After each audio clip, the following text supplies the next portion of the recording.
Buenas a todos, bienvenidos en este nuevo ratito de historia, en este nuevo podcast de Historia con Pedro. Hoy nos vamos a ir al siglo XIX español, ya que os quiero contar una historia que puede ser a priori aburrida, pero que no deja de ser en el fondo entretenida y muy ilustrativa.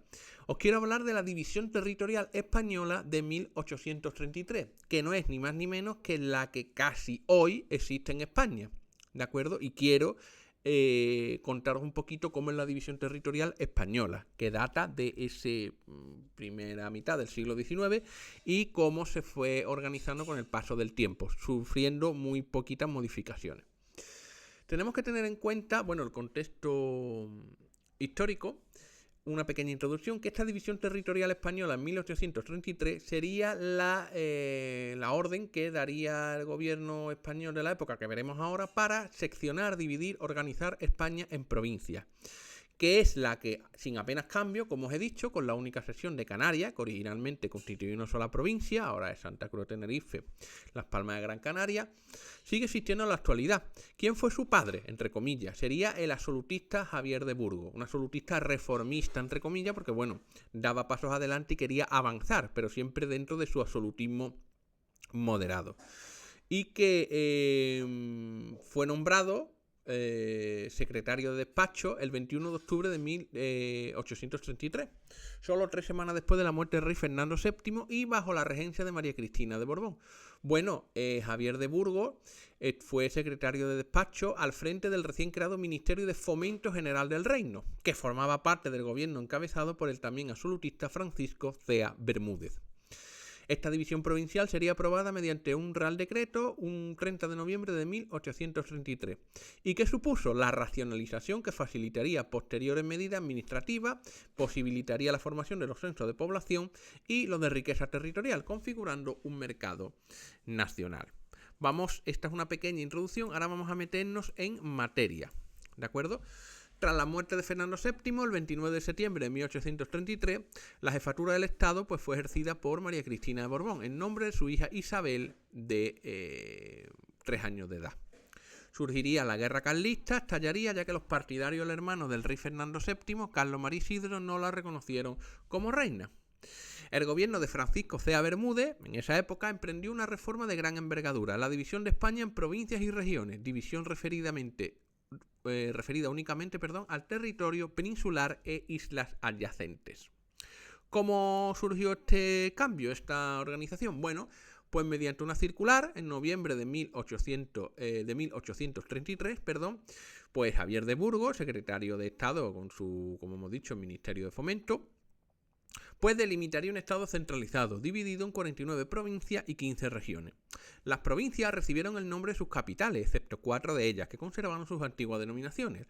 Navarra, con capital en Pamplona; Álava, con capital en Vitoria; Guipúzcoa, con capital en San Sebastián; y Vizcaya, con capital en Bilbao. Cabe decir que el proyecto de Javier de Burgos es prácticamente idéntico al proyecto de 1822, pero sin las provincias de Calatayud, Bierzo y Játiva, además de otras provincias que cambiaron el nombre y olvidando antiguas reivindicaciones históricas, como veremos ahora.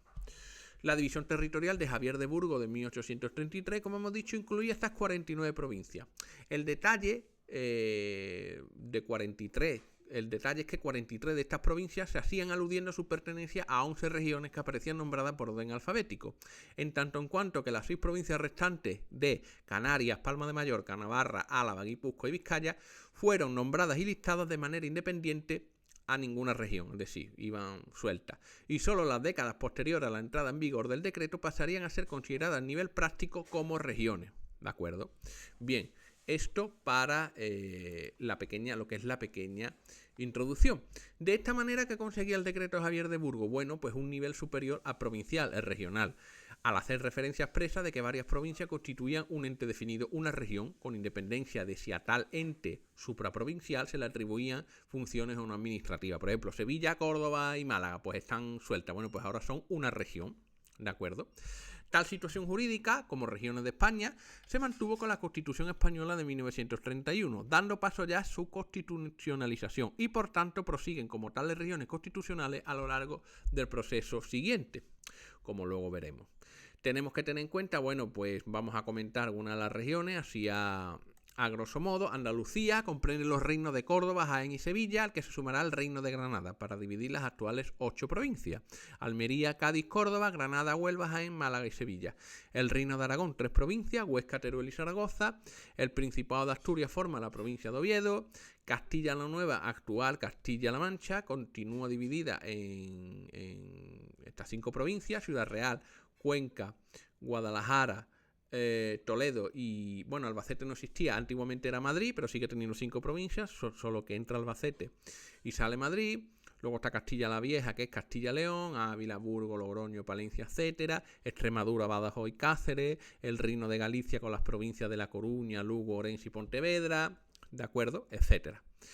Pues tenemos que decir que además del modelo propuesto en 1822, este modelo Javier de Burgos en 1833 se fijaba o copiaba los departamentos franceses en prefecturas, que ya José I intentó implantar en España durante la Guerra de Independencia, pero no lo logró debido a la propia guerra y al desorden y al caos existente en el mando francés. Bien, tenemos que tener en cuenta una cosa: las provincias deberían tener una población entre 100 y 400.000 habitantes, coherencia geográfica, y a la cabeza de cada provincia el gobierno designaría un representante que ostentaría el título de jefe político, ¿vale? Luego tenemos que tener en cuenta que entre los diputados a las Cortes Generales en Madrid pues existió un amplio sector que abogaba por erradicar el entonces llamado provincialismo. Para ello apostaron porque las provincias no fueran denominadas con nombre histórico, como solicitaba la Diputación de Santander, tratando de recuperar el nombre de provincia de Cantabria, ¿vale? Se hicieron menos concesiones a, como hemos nombrado antes, a lugares históricos o con reivindicaciones muy antiguas, ya que persistieron muy pocos enclaves. Algunos de los más destacados son el Rincón de Ademuz, provincia de Valencia, el enclave de Treviño, provincia de Burgos, y se obviaron las reivindicaciones provinciales de Calatayud y Alcañiz. Ademuz y Treviño siguen existiendo a día de hoy. En 1834 se dividen las provincias en partidos judiciales y para ello se tienen en cuenta los límites provinciales. En los partidos judiciales es donde se pondrán los juzgados de primera instancia e instrucción, que más tarde serían la base para los distritos electorales y la contribución. En 1868 existían 463 partidos judiciales y 8.000 municipios, y en las elecciones municipales de 1999, muchos años después, había más de 8.000 ayuntamientos, algunos de los cuales no tenían más de 10 años. Partido judicial: bueno, pues usted tiene un juicio en Madrid, capital. ¿Qué partido judicial? El de Madrid. Usted tiene partido judicial en Aracena. Usted tiene un juicio en la provincia de Huelva. ¿Cuál es su partido judicial? Yo soy de la Sierra de Aracena. Bueno, pues de Aracena es un pueblo de la Sierra de Huelva. Bueno, pues tengo que ir a Huelva capital, ¿vale? Son las regiones donde te toca ir, Dios no lo quiera, a un juicio, si te acusan de algo, a reclamar algo, a donde te corresponde según tu lugar de nacimiento. De nacimiento y de residencia. Estas provincias y regiones, cabe decir que son asumidas tanto por la Primera República Española de 1873 como por la Segunda República Española de 1931, como por la dictadura franquista de 1939 y la monarquía constitucional de 1978. Cabe decir que aunque el proyecto constitucional de 1873 no la respaldaba, las otras dos constituciones, 31 y 78, sí que lo hacían. Y además llegó a estar en vigor todo su articulado, consistente en el artículo 2. Modificaciones posteriores. Desde entonces esta división ha sufrido retoques muy mínimos, algunas modificaciones de límites y denominación y el cambio de nombre de jefe político, primero a gobernador civil y posteriormente a subdelegado del gobierno. ¿Cuáles son algunos de estos cambios surgidos? Bueno, pues vamos a comentar algunos tanto en el siglo XIX como en el siglo XX. En 1834, por Real Orden del 16 de abril, tras el rechazo producido en los ayuntamientos del Bajo Aragón a la demarcación del límite entre Zaragoza y Teruel, establecida la división provincial del 33, el partido judicial de Caspe, que había sido asignado inicialmente a la provincia de Teruel, fue incorporado al de Zaragoza, y el partido judicial de Calamocha, que la división de 1833 había asignado a Zaragoza, fue traspasado a Teruel. En 1836, por Real Orden, estamos en el siglo XIX, se amplía Valencia a costa de Alicante y esta última a costa de Albacete, Villena y Murcia, Sax. En 1842, el municipio de Aranjuez es segregado de la provincia de Toledo, incorporado a Madrid, como esta tenemos bastante. En 1845 el condado de Oñate se incorpora a Guipúzcoa, etc. Y ya en el siglo XX, en 1927, se divide Canarias, que según el Real Decreto, el 10 de noviembre de 1833, debía llamarse Santa Cruz de Tenerife, entre las dos provincias actuales, por un Real Decreto de número 1586 del 21 de septiembre. Las Palmas y Santa Cruz de Tenerife surgen como provincia. Esta es la modificación más importante, ya que aumenta las provincias a 50. ¿Vale? Luego, en 1980 se cambia la denominación de provincia de Logroño por La Rioja. En 1982 la región de Murcia pasa a ser uniprovincial, porque Albacete se convierte en una provincia castellano-manchega, en fin. En 1983 se cambia la denominación de la provincia de Oviedo por provincia de Asturias. Bueno, y en el siglo XXI se modifica la denominación oficial de las provincias de Álava, Guipúzcoa y Vizcaya para ponerlas también en euskera.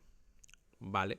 Luego el Estatuto de Autonomía de Cataluña del año 2006, que entró en vigor el año 2006, obvia la división provincial considerando una división en 7 veguerías.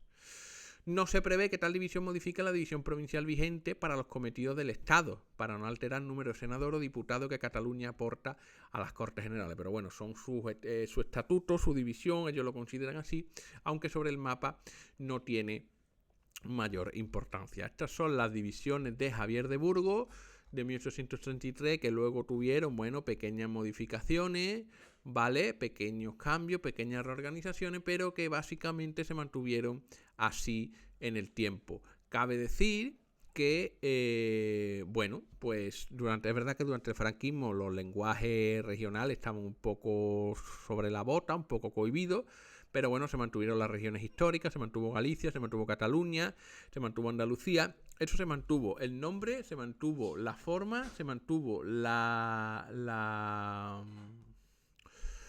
digamos, la idiosincrasia y el aroma de cada provincia y de su estilo. Trajes regionales, baile, por supuesto, tradiciones, de todo, ¿vale? Ahí no había mayores problemas. Bien, espero que os haya gustado. Viajen, lean, culturícense, que en suma es el regalo más bonito que la vida nos ofrece. Viajen por España, que tiene rincones preciosos para ello.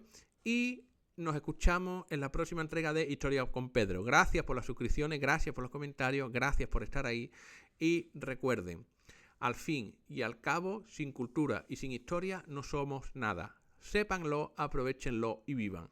Hasta la próxima entrega.